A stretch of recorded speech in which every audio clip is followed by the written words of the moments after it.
إن الحمد لله نحمده ونستعينه ونستغفره ونعوذ بالله من شرور أنفسنا ومن سيئات أعمالنا من يهده الله فلا مضل له ومن يضلل فلا هادي له وأشهد أن لا إله إلا الله وحده لا شريك له وأشهد أن محمدا عبده ورسوله أما بعد يا أيها الذين آمنوا اتقوا الله حق تقاته ولا تموتن إلا وأنتم مسلمون يا أيها الناس اتقوا ربكم الذي خلقكم من نفس واحدة وخلق منها زوجها وبث منهما رجالا كثيرا ونساء واتقوا الله الذي تساءلون به والأرحام إن الله كان عليكم رقيبا يا أيها الذين آمنوا اتقوا الله وقولوا قولا سديدا يصلح لكم أعمالكم ويغفر لكم ذنوبكم ومن يطع الله ورسوله فقد فاز فوزا عظيما أما بعد فإن خير الحديث كتاب الله وخير الهدي هدي محمد صلى الله عليه وسلم وشر الأمور محدثاتها وكل محدثة بدعة وكل بدعة ضلالة وكل ضلالة في النار أما بعد قال حدثنا الحميدي عبد الله بن زبير قال حدثنا سفيان قال حدثنا يحيى بن سعيد الأنصاري قال أخبرني محمد بن إبراهيم التيمي أنه سمع علقمة بن وقاص الليثي يقول سمعت عمر بن الخطاب رضي الله عنه على المنبر قال سمعت رسول الله صلى الله عليه وسلم يقول إنما الأعمال بالنيات وإنما لكل امرئ ما نوى فمن كانت هجرته إلى دنيا يصيبها أو إلى امرأة ينكحها فهجرته إلى ما هاجر إليه رواه بخاری حدیث نمبر 1۔ اللہ کے نبی صلی اللہ علیہ وسلم نے فرمایا کہ عملوں کا دار و مدار نیت پر، انسان جس نیت سے عمل کرے گا اس کو ویسا ہی اجر ملے گا۔ اگر اس کی نیت تجارت کی ہوگی یا اس کی نیت کسی عورت سے شادی کی ہوگی تو جس کے لیے جس نیت سے وہ ہجرت کرے گا اس کی ہجرت اسی میں شمار کی جائے گی۔ اس لیے محترم حاضرین، یہ نکاح کرنا، نکاح میں شامل ہونا، نکاح میں گواہ بننا، ان سب چیزوں میں سب سے اہم چیز جو ہے وہ نیت ہے۔ تو ہماری نیت ہمیشہ ثواب کی ہونا چاہیے۔ نکاح جائز طریقے سے باہم ملنے کا نام ہے۔ نکاح کی اسلام میں بہت زیادہ اہمیت ہے۔ نکاح کے ذریعے نسل انسانی بڑی ہے اور بڑھ رہی ہے۔ نکاح ایک مومن مسلمان کے ایمان کی تکمیل کا باعث ہے۔ نکاح ایک مومن اور مسلمان کی عزت اور عفت کی حفاظت کرتا ہے۔ نکاح کے بے شمار فوائد ہیں۔ نکاح اللہ رب العالمین کا اپنے بندوں پر نایاب تحفہ ہے۔ نکاح اول تا آخر تمام انبیاء علیہ السلام کی سنت ہے۔ نکاح کا حکم اول تا آخر تمام انبیاء علیہ السلام نے اپنی امت کو دیا ہے تاکہ امت نکاح کے ذریعے پاک دامن زندگی گزار سکے، تاکہ امت نکاح کے ذریعے اپنی عزت اور عفت کی حفاظت کر سکے۔ اسی لیے اللہ رب العالمین نے سورۃ الرعد میں فرمایا وَلَقَدْ أَرْسَلْنَا رُسُلًا مِّن قَبْلِكَ وَجَعَلْنَا لَهُمْ أَزْوَاجًا وَذُرِّيَّةً، کہ ہم نے آپ سے پہلے جتنے انبیاء اور رسول بھیجے ہیں سب کو بیوی بچوں والا بنایا۔ تو محترم حاضرین، حالات حاضرہ کو دیکھتے ہوئے والدین کو چاہیے کہ وہ اپنی اولاد کے تعلق سے جتنا جلدی ہو سکے دینی اعتبار سے اچھا رشتہ دیکھ کر ان کا نکاح کر دیں۔ اگر والدین کو اپنے بچوں کی دین و آخرت کی فکر ہے، ان کے ایمان کی فکر ہے، تو ایسے حالات میں جلد از جلد اپنی اولاد کے نکاح کا اہتمام کریں۔ یہ اللہ رب العالمین کا حکم بھی ہے، یہ اللہ کے نبی صلی اللہ علیہ وسلم کا حکم بھی ہے کہ قال حدثنا عمر بن حفص بن غیاث قال حدثنا ابی قال حدثنا الاعمش قال حدثني عمارة عن عبد الرحمن بن يزيد قال دخلت مع علقمة الأسود على عبد الله فقال عبد الله كنا مع النبي صلى الله عليه وسلم شبابا لا نجد شيئا فقال لنا رسول الله صلى الله عليه وسلم یا معاشر الشباب من استطاع الباءۃ فلیتزوج فإنه اغض للبصر واحسن للفرج ومن لم يستطع فعليه بالصوم انه له وجاء رواہ بخاری حدیث نمبر 5066۔ عبداللہ ابن مسعود رضی اللہ عنہ بیان فرماتے ہیں کہ ہم اللہ کے نبی صلی اللہ علیہ وسلم کے زمانے میں موجود تھے، تو اللہ کے نبی صلی اللہ علیہ وسلم نے ہمیں حکم دیا، اے نوجوانوں کی جماعتوں، یا معاشر الشباب من استطاع الباءۃ فلیتزوج، اگر استطاعت ہو تو نکاح کر لو، فإنه اغض للبصر، نگاہ کو نیچی کرتا ہے، واحسن للفرج، شرمگاہ کی حفاظت کرتا ہے، ومن لم یستطع فعلیہ بالصوم، اگر تمہارے پاس استطاعت نہ ہو، مال نہ ہو تو کیا کرو، روزے رکھو، فإنه له وجاء، کیونکہ روزہ انسان کی شہوت کو توڑ دیتا ہے، اسے برائیوں سے بچا لیتا ہے۔ تو حالات حاضرہ کو دیکھتے ہوئے محترم حاضرین، والدین کو چاہیے کہ جتنا جلدی ہو سکے وہ اپنی اولاد کے نکاح کی فکر کریں، کیونکہ نکاح سے نصف ایمان کی تکمیل ہوتی ہے، اور باقی آدھے ایمان کے تعلق سے اسے اللہ رب العالمین سے ڈرتے رہنا چاہیے۔ تو نکاح کے مسائل، نکاح کیسے منعقد ہوتا ہے، یہ اللہ کے نبی صلی اللہ علیہ وسلم کا اسوہ حسنہ کیا تھا نکاح میں، آج اس پر مختصر سے انداز میں روشنی ڈالی جائے گی۔ محترم حاضرین، ہم دیکھ رہے ہیں حالات حاضرہ میں نکاح کو اسلامی رنگ کے سوا رسم و رواج کی وجہ سے ایک الگ ہی رنگ دے دیا گیا، جبکہ اسلام میں نکاح ایک عظیم کام ہے، لیکن اس کا انعقاد، اس کو منعقد کرنا بہت آسان ہے۔ آپ دیکھیے صحابی رسول اللہ کے نبی صلی اللہ علیہ وسلم کی خدمت میں آئے تو آپ نے کوئی بہت بڑی رسم و رواج والا سسٹم نہیں اپنایا، بلکہ فوراً ان کا نکاح کر دیا۔ حدیث میں کیا آتا ہے، ایک عورت نے اللہ کے نبی صلی اللہ علیہ وسلم کے سامنے اپنے آپ کو ہیبہ کی کہ میں آپ سے نکاح کرنا چاہتی ہوں۔ پیارے رسول صلی اللہ علیہ وسلم خاموش رہے۔ جب آپ بہت دیر خاموش رہے تو وہاں موجود ایک صحابی، ایک شخص جو موجود تھے، انہوں نے دیکھا اللہ کے نبی کو جواب نہیں دے رہے ہیں، تو آپ نے خود کہا اللہ کے نبی اگر آپ ان سے نکاح نہیں کرنا چاہتے ہیں تو میرا نکاح ان سے کرا دیجیے۔ نکاح کتنا آسان ہوا کرتا تھا اسلام میں، اور ہم نے اس کی کیا شکل و صورت بنا دی ہے اس حدیث سے اندازہ لگا سکتے ہیں۔ تو پیارے رسول صلی اللہ علیہ وسلم نے ان سے پوچھا، اچھا تم ان سے نکاح کرنا چاہتے ہو، مہر میں دینے کے لیے تمہارے پاس کیا ہے؟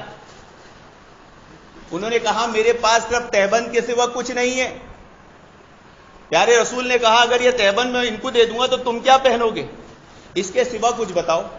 بولے اس کے سوا میرے پاس دینے کے لیے کچھ نہیں ہے۔ تو کہا قرآن کی کچھ آیتیں یاد ہیں، کچھ سورتیں یاد ہیں؟ بولے ہاں، آؤ اس کے عوض میں تمہارا نکاح کر دوں۔ محترم حاضرین، اسلامی تعلیمات اور اسلام کے اندر نکاح اتنا آسان تھا، لیکن آج ہم نے اس کی کیا شکل و صورت بنا دی ہے کہ ایک لڑکا، ایک لڑکی، ایک خاندان نکاح کرنے کے بارے میں 10 بار سوچتا ہے۔ آج کے حالات کو دیکھ کر کیسے نکاح کرے گا؟ گھر نہیں ہے کیسے نکاح کرے گا؟ جاب نہیں ہے کیسے نکاح کرے گا؟ پیارے رسول صلی اللہ علیہ وسلم نے کیا فرمایا کہ جس شخص کے دین اخلاق سے تم مطمئن ہو اس سے نکاح کر دو، اگر تم نے ایسا نہیں کیا تو معاشرے میں فتنہ و فساد پھیل جائے۔ نکاح کا آسان طریقہ اسلام میں یہ ہے کہ لڑکا یا کوئی شخص جسے کسی کی لڑکی پسند آئے وہ رشتہ لے کر لڑکی کے والد یا اس کے سرپرست کے پاس جائے یا اس تک پیغام پہنچا دے، اور لڑکے کا والد اور سرپرست کی ذمہ داری ہے کہ اگر وہ اس کے دین و اخلاق سے مطمئن ہے تو اس کا نکاح کر دے۔ اگر ایسا نہیں کرے گا تو معاشرے میں فتنہ و فساد پھیلے گا اور پھیلتا ہے۔ آج نکاح جو مشکل ہو چکے ہیں، معاملات جو مشکل ہو چکے ہیں، اس کی اصل وجہ یہ ہے کہ دینداری نہیں دیکھی جا رہی۔ دینداری کو چھوڑ کر دنیا داری پوری دیکھی جا رہی ہے۔ کیا کماتا ہے، کیا جاب ہے، کیا اسٹیٹس ہے، کیسا گھر ہے، وغیرہ وغیرہ۔ پیارے رسول صلی اللہ علیہ وسلم کے زمانے میں صرف یہ دیکھا جا رہا ہے کہ چند قرآن کی آیتیں اسے یاد ہے کہ جس طرح لڑکے کی دینداری دیکھنا ضروری ہے اسی طرح لڑکی کی بھی دینداری دیکھنا ضروری ہے۔ پیارے رسول صلی اللہ علیہ وسلم نے کیا فرمایا کہ عورت سے نکاح 4 چیزوں کی بنیاد پر ہوتا ہے۔ لیمالہا، اس کے مال کی وجہ سے، وَلِحَسَابِهَا اس کے حسب نسب کی وجہ سے، وَجَمَالِهَا اس کی خوبصورتی کی وجہ سے، وَلِدِينِهَا اس کی دینداری کی وجہ سے. تو تم اس کی دینداری دیکھ کر نکاح کرو. لیکن آج کیا ہو رہا ہے؟ دینداری کا الحمدللہ معاملہ اللہ ہی بہتر جانتا ہے ہمارا. تو آج جو اسلام کی تعلیمات سے ہم محروم ہیں، اس سے ہمارے نکاحی معاملات، ہماری ازواجی زندگی، ہمارے دوسرے معاملات سب بگڑ چکے ہیں محترمہ سے. یہ اسلامی تعلیمات سے دور ہونے کا نتیجہ ہے کہ آج ہماری بیٹیاں غیر قوم کے لڑکوں کے ساتھ بھاگ جا رہی ہیں، ان سے شادیاں کر لے رہی ہے. پہلے تو چھپ چھپا کے بھاگ جایا کرتی تھی، اب تو اعلانیہ شادیاں کر رہی ہے. کیونکہ ہماری دینداری کا یہ معیار، یہ عالم بن گیا ہے کہ ہم نے اپنے بچوں کو نواقص اسلام کا اصول تک نہیں سکھائے کہ کافر و مشرک سے جو دلی محبت کرتا ہے وہ بھی اسی وقت کافر و مشرک ہو جاتا ہے. ہم سمجھتے ہیں بھاگ کے جب اس سے شادی کی ہے تبھی کافر و مشرک ہوگی. تو کافر و مشرک سے دلی محبت نہیں رکھی جاتی، اس سے معاملات و اخلاق رکھے جا سکتے ہیں. تو آج معاملہ ہمارا یہ ہے کہ جب ہم آپس میں بھی رشتے کرتے ہیں تو وہاں معاملے کیا ہیں؟ رسم دیکھی جا رہی ہے، خاندان دیکھا جا رہا ہے، حسب و نسب دیکھے جا رہے ہیں. دینداری کے کسی کو ترجیح نہیں. آج سر جوڑ کر بیٹھنے کی ضرورت ہے محترم حاضرین. یہ نکاح کیسے ہوتا ہے تھوڑی سی اس پہ روشنی ڈالیں گے. بات تو زیادہ لمبی نہ کرتے ہوئے مختصر انداز میں بتاؤں گا کہ نکاح کے 2 ارکان ہیں اور نکاح کے 2 شروط ہیں. ارکان میں یہ کہ لڑکا لڑکی جمع ہو اور ان میں نکاح ہو سکتا ہو، کوئی چیز منع نہ ہو تو نکاح ہو جائے. دوسرا اس کا ولی اور لڑکی قبول کرنے والی ہو، لڑکا قبول کرنے والا ہو، نکاح ہو جائے. شروط میں 2 ہیں کہ ولی کی رضامندی ہو اور 2 گواہ عادل موجود ہو. 2 ارکان 2 شروط ہو، نکاح ہو جائے گا. کسی بڑے خطیب کو باہر سے بلا کر لانا، خوب لچھے دار تقریر کرانا، یہ کتاب و سنت سے ثابت نہیں ہے. بلکہ لڑکی کا باپ بھی اگر ایجاب و قبول کرا لے نکاح ہو جاتا.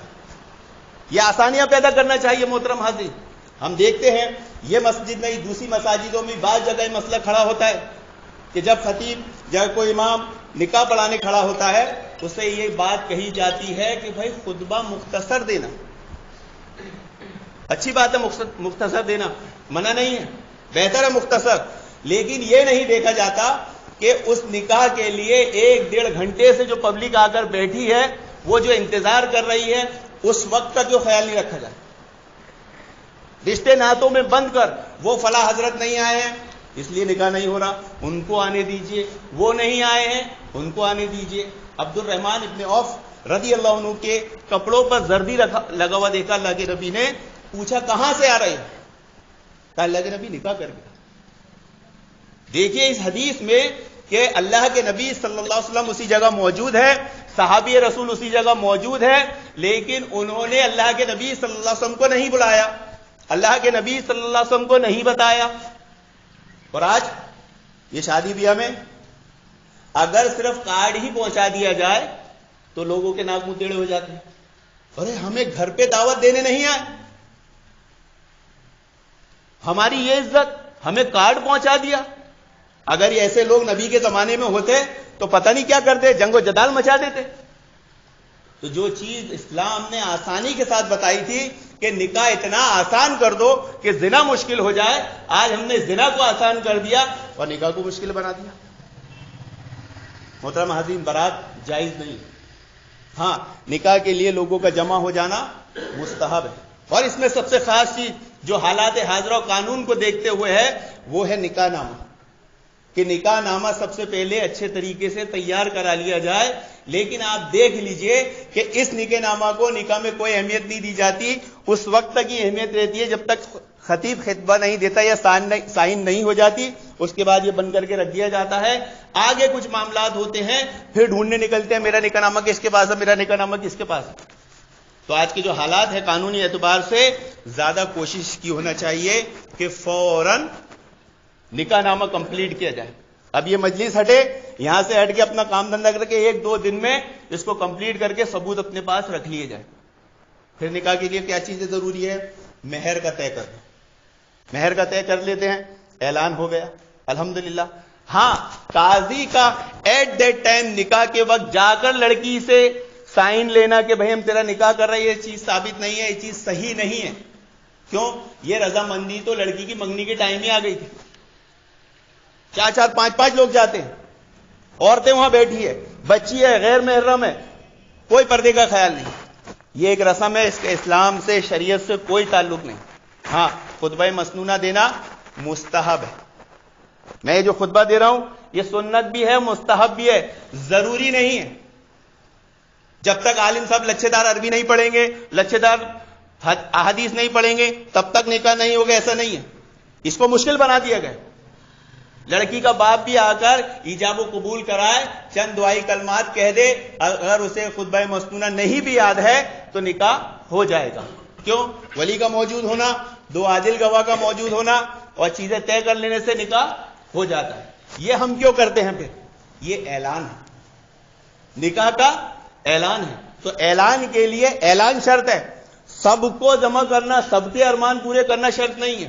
تو ہمیں آج یہ سمجھ لینا چاہیے کہ آئندہ اگر ہم کہیں نکاح میں جائیں اور وہاں پہنچنے سے پہلے نکاح ہو جائے تو برا نہیں ماننا. اس کو ناک کا مسئلہ نہیں بنانے کا ہے. یہ اسلام نہیں ہے کہ چھوٹی چھوٹی باتوں پر یہ شادی بیاہ ہوتے ہیں، شادی بیاہ میں ہم کو صابن نہیں دیے، ہم کو ٹاول نہیں دیے، ہم کو اچھا سا کھانا نہیں دیے، ہماری مہمان نوازی نہیں، اس پہ خاندانی جھگڑے ہو جاتے ہیں، دشمنیاں پال لی جاتی ہیں. محترم حاضرین، کچھ چیزیں نکاح کے تعلق سے سمجھ لینا چاہیے کہ جو اجتماعی دعا کی جاتی ہے نکاح میں یہ بھی ثابت نہیں، بلکہ دعا انفرادی دی جاتی ہے. بارک اللہ لکما و بارک علیکما و جمع بینکما فی خیر. اللہ تعالیٰ تمہیں برکت دے، تم دونوں کو خیر و بھلائی کے ساتھ جمع رکھے. یہ دعا دی جاتی ہے دولہا دلہن کو. لیکن افسوس کے ساتھ کہنا پڑ رہا ہے کہ پوری بارات میں چند لوگ ہوں گے جنہیں دعا یاد ہو. مہمان نوازی کی دعا ہمیں یاد نہیں، دولہا دلہن کو دعا مبارکباد دینے کی دعا یاد نہیں، اور ہم نکاح میں آئے. تیاری اس بات کی ہونا چاہیے، کپڑے پہننے کی فکر ہے لیکن دعاؤں کی فکر نہیں ہے. دعا مومن کا ہتھیار ہے لیکن اس کی فکر ہمیں نہیں. اسی طرح چھوارے بانٹنا، جو نکاح کے بعد چھوارے بانٹے جاتے ہیں، یہ حدیث موضوع من گھڑت ہے. شیخ البانی نے اس حدیث کو موضوع کہا ہے، یہ ثابت نہیں ہے. اس لیے یہ رسم سب سے پہلے ختم ہونا چاہیے، کیونکہ یہ چھوارے بانٹنے میں مساجد کے تقدس پامال ہوتے ہیں، بہت سارے مسائل کھڑے ہوتے ہیں، لوٹ مار تک مسجد میں مچائی جاتی ہے. 2 کھجور کے لیے مسجد کا احترام نہیں کیا جاتا، لوگوں کا، بڑوں کا، بزرگوں کا احترام ادب نہیں کیا جاتا. تو یہ ساری چیزیں، جو چیزیں نکاح میں ثابت ہیں وہ کرے، کیونکہ ہمارا دعویٰ ہے النکاح من سنتی. اور جب سنت کا دعویٰ کر دیے تو اس میں ایسے اعمال کیوں کر سکتے ہیں جو بدعت ہے؟ جیسے دولہا دلہن سے کلمہ پڑھوانا، ایمان مجمل، ایمان مفصل کا اقرار کرانا، اس کا سنت سے کوئی تعلق نہیں، یہ بدعت ہے. کل بدعت ضلالہ کل ضلالۃ فی النار. ہر بدعت گمراہی ہے، گمراہی کا ٹھکانہ جہنم. تو نکاح میں آج بہت سی باتیں ایسی ہوئی ہے محترم حاضرین جس کا شریعت اسلام سے کوئی لینے دینے نہیں ہے. اللہ رب العالمین سے دعا ہے کہ اللہ رب العالمین ہمیں نکاح کو سنت کے مطابق کرنے کی نیک توفیق عطا فرمائے، آسانی سے منعقد کرنے کی نیک توفیق عطا فرمائے کہ آنے والی نسلوں کے لیے مثال بنے. آمین یا رب العالمین. وآخر دعوانا الحمدللہ رب العالمین.